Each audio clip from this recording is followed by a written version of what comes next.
Welcome to Cyber Frontier, bringing you the latest news, trends, and hottest topics that focus on advances in cybersecurity and cyber industry economics. Our expert yet down-to-earth hosts make cybersecurity straightforward.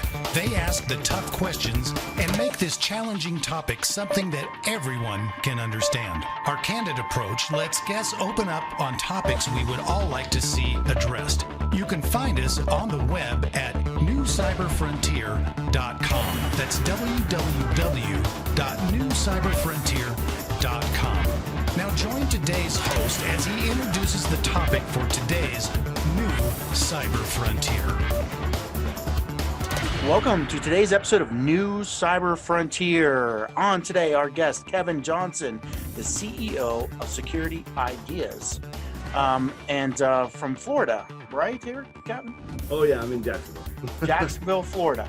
So welcome today. Thanks for joining. Interesting thing, and if you're seeing the video, you're seeing a character behind him that we'll just reference as Mr. Stormy, right? yeah. He's, but that's your background was incredible. We were talking before the show and we got carried away. We almost don't have time to record in this hour session. But you do screen costumes from movies. No, so I belong. Screen ready. Yeah. I belong to a group called the 501st. It is a costuming group. We're hobbyists, right? And what we do is we build screen accurate Star Wars costumes, and then we wear them to raise money for charity. So, for example, we visit kids in the hospital, or I did a 5K in my Darth Vader costume. Now, I want to be very clear because you might have misheard me. When I said I did a 5K, I did not mean I ran a 5K.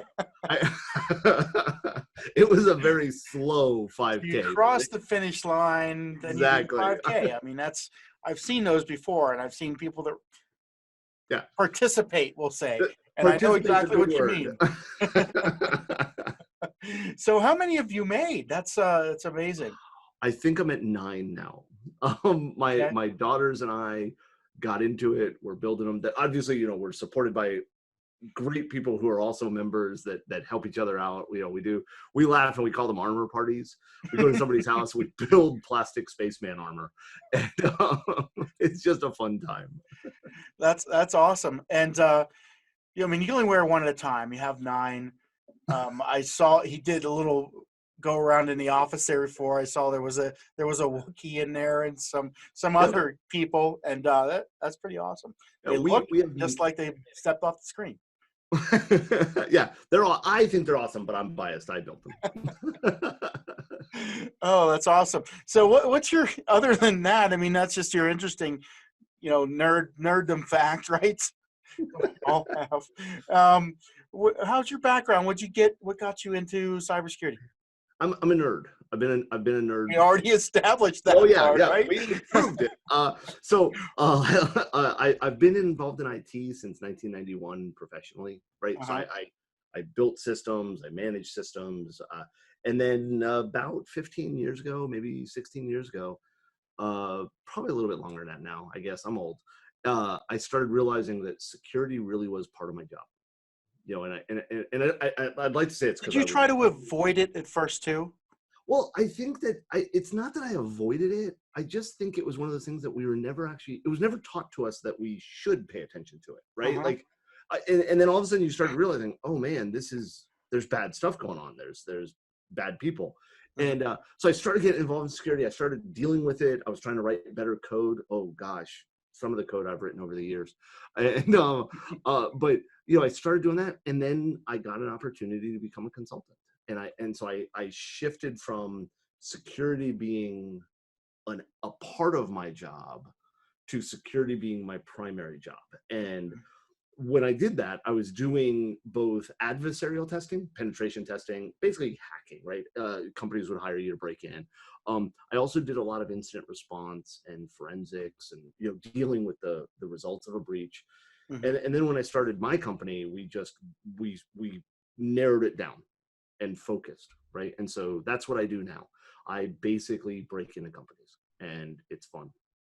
Well, that sounds like a sounds like a good vocation, right? I break in. I remember there was a movie called Sneakers. I Oh my love that. gosh, I loved that movie. I don't know why I went back and watched it here recently. It is old and cheesy, Oh but yeah, it was yeah. good at the time, so it really Every once inspired in a me. while, you go back and watch it and think, "Oh my gosh, this was state of the art." Yeah, let's take a break here from our sponsors. We'll be right back. Cyber Resilience Institute helps build strong cyber communities designed to prevent members from attack. Like building a neighborhood watch, it takes coordination and a sharing community to protect our identities and valuables in the virtual world. Typically, we hear that organizations know they need to do something to protect their cyber assets, but don't know where to begin. Let Cyber Resilience Institute help your community create an action plan.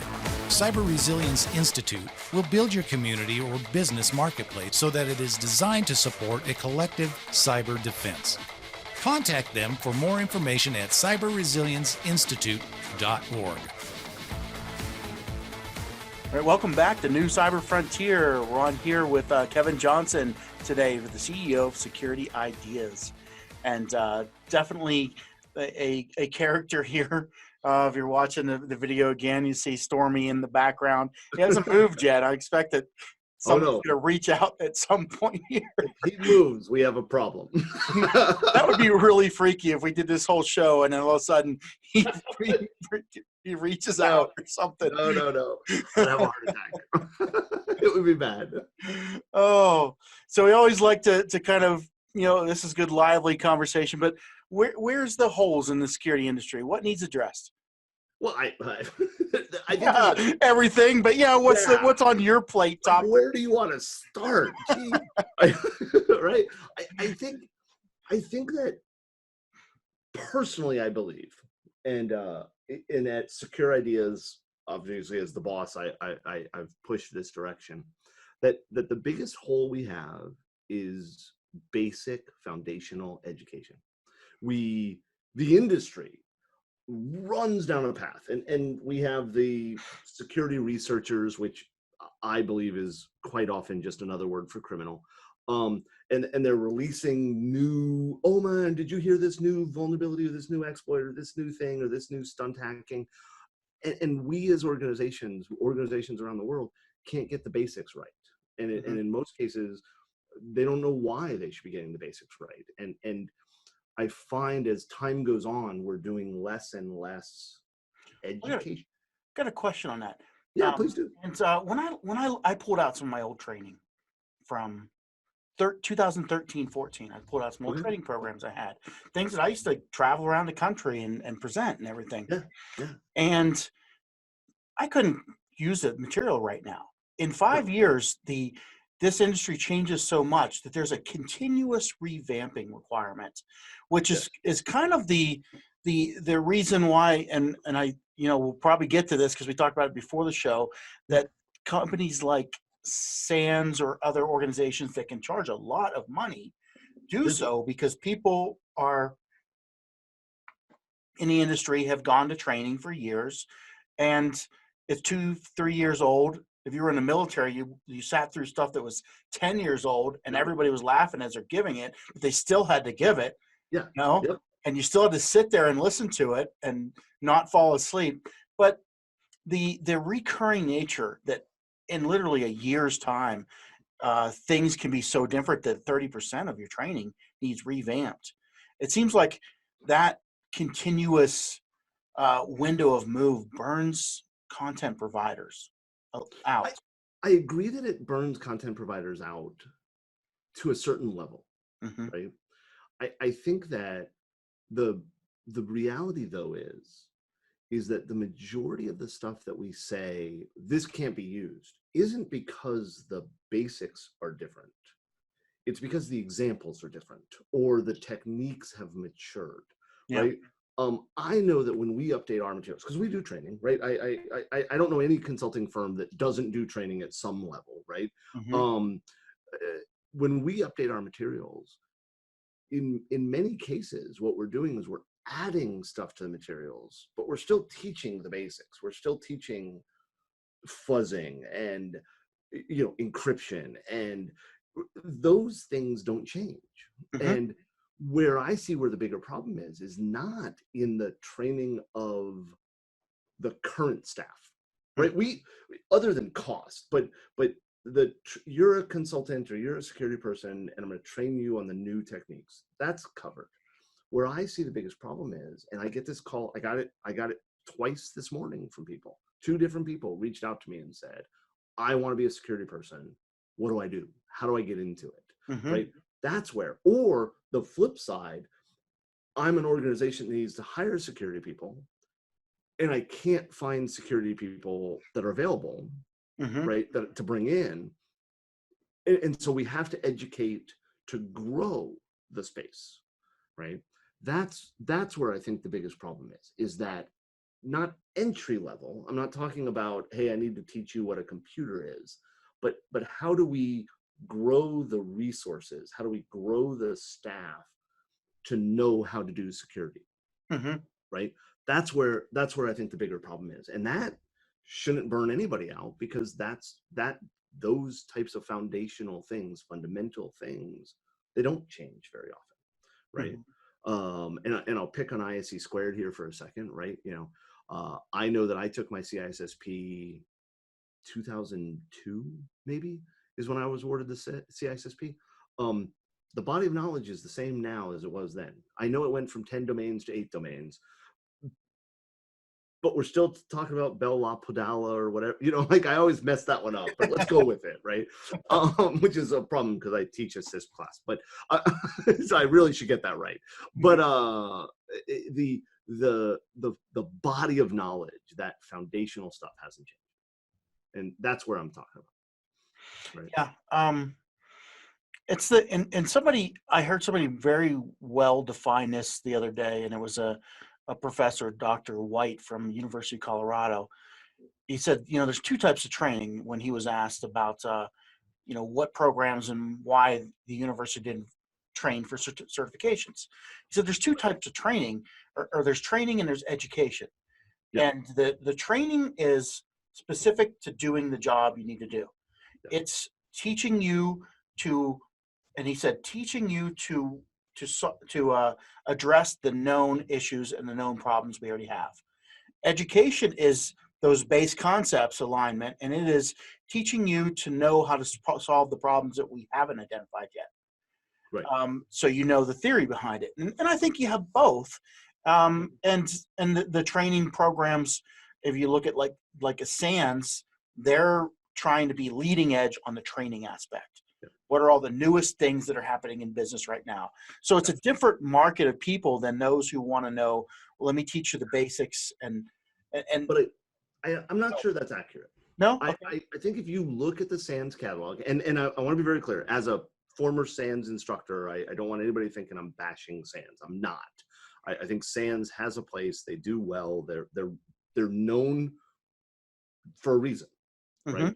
But if you look, the vast majority of the courses they teach are basics, right? They're not teaching the cutting edge. They're not teaching let me show you the new buffer overflow exploitation creation capabilities. They have a few courses that are that type of thing, but the bulk of their courses, the bulk of the things they sell are, hey, let's talk about instant handling procedures. Let's talk about web application testing. Let's talk about security essentials. Heck, that's actually the name of 2 of their biggest courses, right? Biggest from audience, biggest from sales, as far as I know, right? Are security essentials, right? That is their model. And I've always found it funny, even when I was an instructor there, is that when you talked to people, they said exactly what you said, that this is cutting edge training. But the reality when you take the course is, it's not. It's a fundamental, basic, not bad. I want to be very clear. This is not a bad thing. And the reason it's not a bad thing is because most people don't know those basics, right? When you talk to let's pick on developers for a second, right? When I go talk to a developer, 83% of the time, and we all know that 83.6% of statistics are made up on the spot. But 83% of the time, I'm going to say to the developer, SQL injection, a flaw we've known about and known the solution for more than 2 decades, right? And the vast majority of the time, the developer won't know what I'm talking about. Or they'll know what SQL injection is, but not understand how it works or how to find it or how to prevent it, or it won't know those basics. Yeah, right? let's hold on to that. Yep. We're gonna hear from our sponsors. We'll be right back.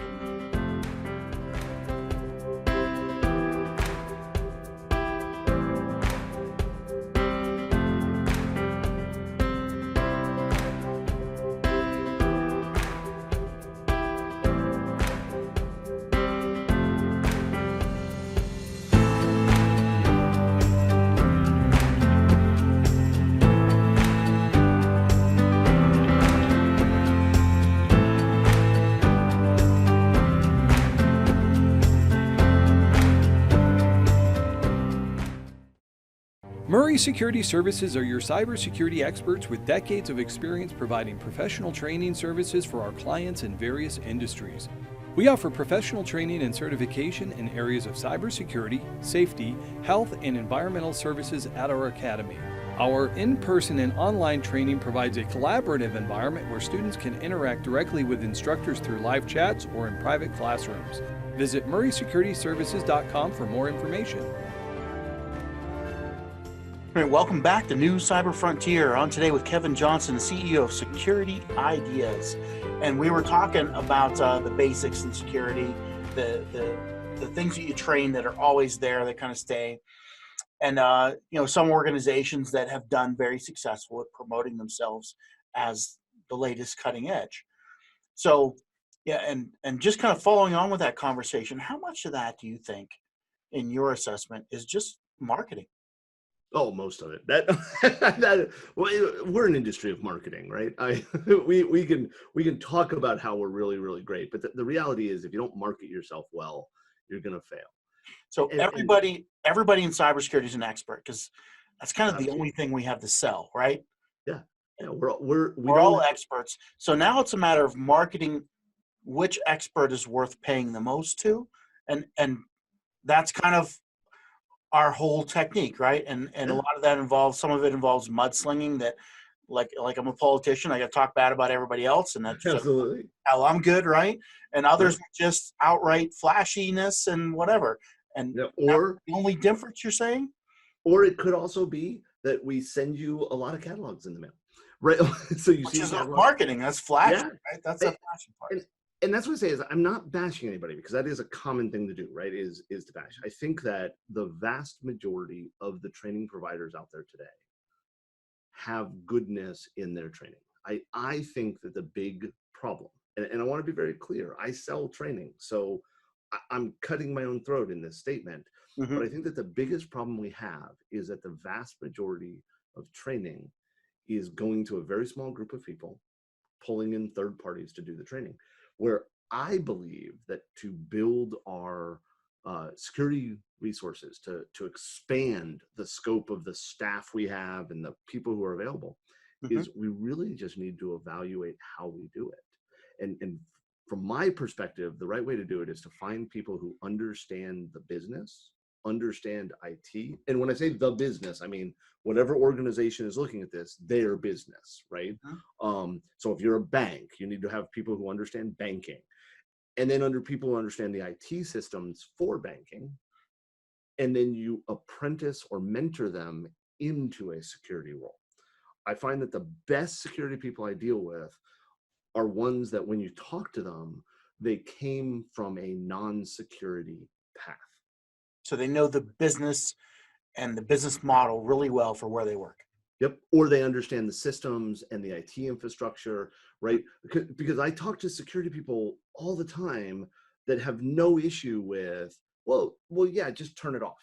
It's like, no, it doesn't work that way, right? Like, that system is critical to that business. Well, yeah, but it's insecure. And let's be clear, the company doesn't care. They need to conduct business. If we break their business, it does not matter how secure we made them, right? I agree with that. So now I would say, I hear so many times people come and say, this is what we need to do. Yeah. How? Now tell us how. How did we do this? How do we apply what you just said we need to do? Apprenticeship and mentoring. So you're the security person for bank A, right? Let's just stick with the banking example. Why not, right?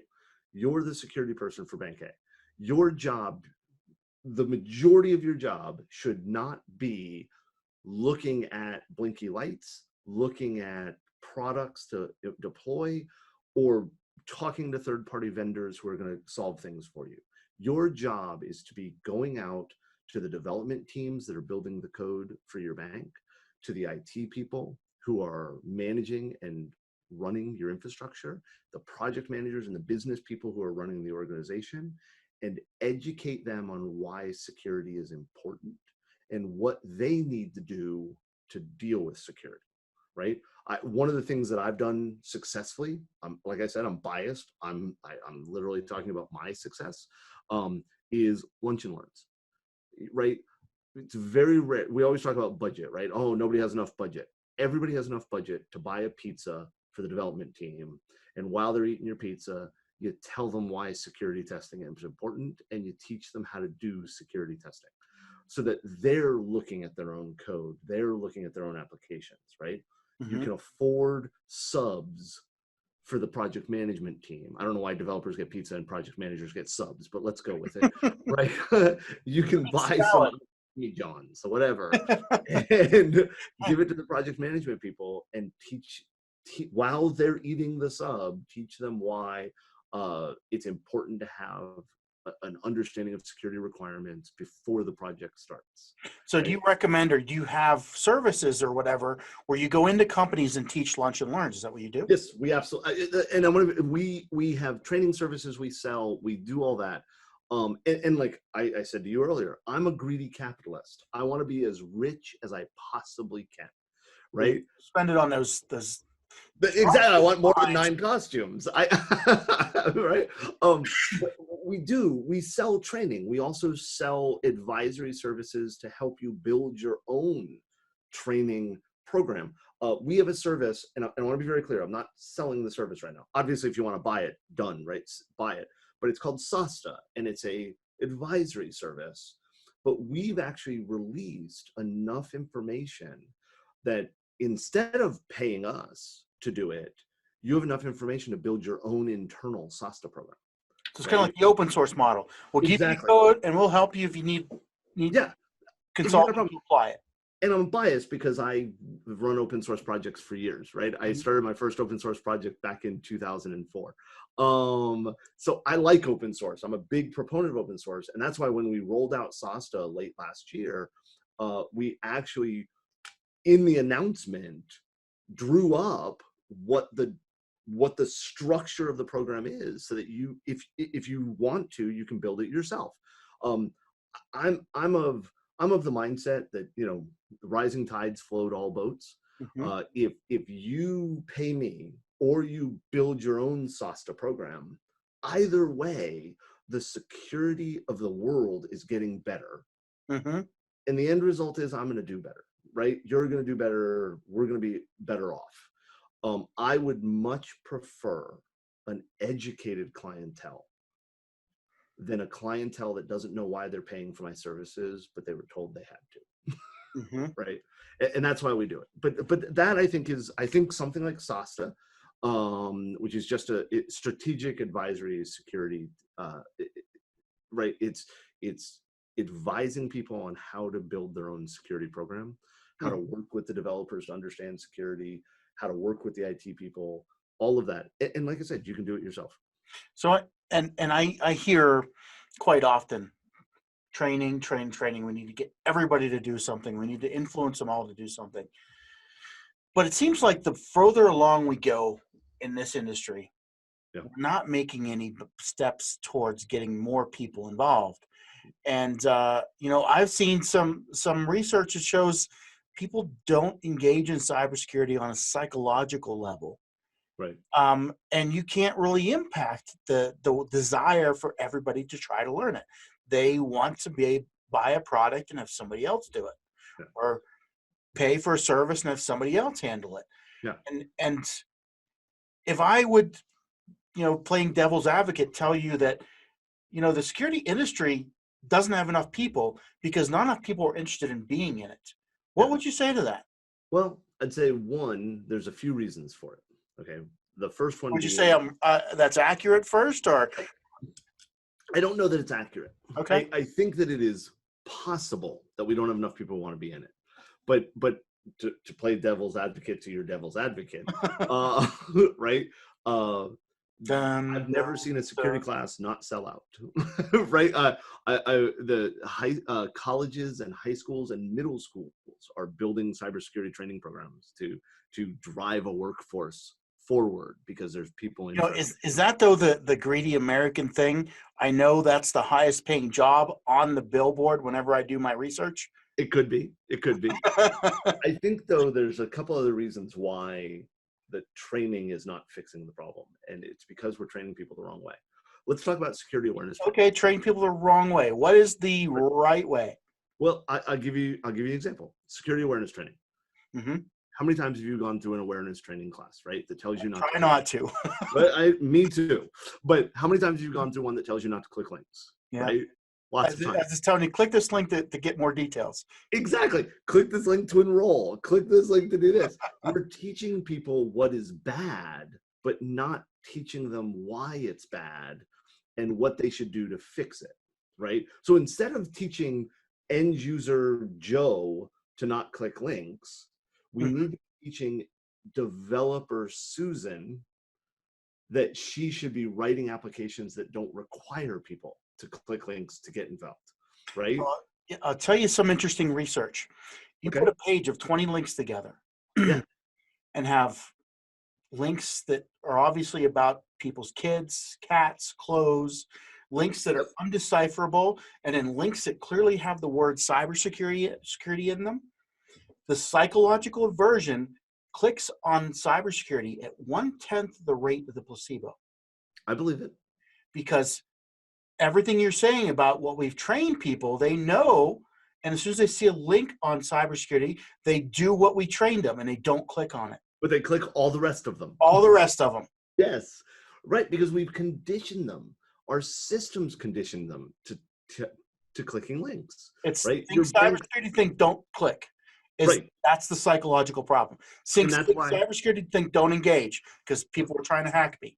Think cybersecurity, think oh yeah, I remember my training. Don't engage. Right, and that's think why what we should do doesn't happen. Kids. Oh, click. So you teach the developers and the admins and them to not build the systems to require it. We don't have to teach the user not to click because they're going to be taught that that's not how you interact with the system. So it's kind of you're taking the technology approach to solving that problem more so than human. I actually agree with that. And that's why I'm kind of hard on the psychological thing, because I don't think we solve that psychological problem. I think we have to find another way to address it. Yep. Yeah. And one of them, not the only solution, but one of the solutions is to build our systems to not work that way. Mm-hmm. Right. And if we build our systems to not work that way, which requires an educated IT organization, it requires which is where we go right back to the mentorship and apprenticeship. Because even if I don't bring those developers into security, teaching them about security, teaching them why it's important, teaching them how it works. And let's be very clear. You sit down with a group of developers and show them some cool hacks, they get excited. They're interested in how it works. They're, not, hey, here's what SQL injection is, but hey, look at this. Here's a target. Here's a SQL injection flaw. And here's me pulling 1 million records out of it, right? Obviously, we're not going after a real organization on the internet, right? We're doing demo environments, things like Samurai WTF or what have you to demonstrate it safely. But you see the eyes light up, you see the curiosity.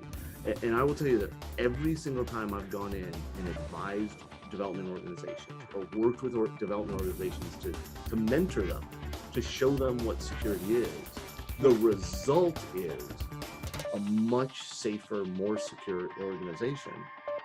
And we can prove it through testing, right? So we train them, we teach them, and then we test their organization.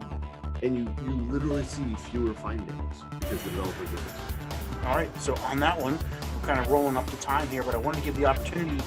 How do people get in touch with you? What services you offer? What link should they reach out to? It's really easy. If you come to secureideas.com, so SECUREIDEAS.com. That's our website. You can click the contact us form. You could also email me directly on kevin@secureideas.com. We also hang out on Twitter at Secure Ideas. We're not very original. You do consulting, training, and We do apprenticeship, penetration right? testing, we do training, we do consulting, all security related. all right. Well, thanks for joining today, Kevin. You have a good one. It's been a pleasure. You too, sir. Thank you for listening to New Cyber Frontier. Remember to follow or like our post and circulate each new show to your networks. We keep you informed, bring you the latest news, explore new trends, and find the hottest topics. With New Cyber Frontier, you don't have to be a computer or cybersecurity expert. Just get plugged in. We encourage you to get involved. Tell us what topics interest you and join our mailing lists. You can find us on the web at www.newcyberfrontier.com. That's newcyberfrontier.com. Check out our previous interviews and please let us know if there are any topics that you would like to hear discussed. See you next time on New Cyber Frontier.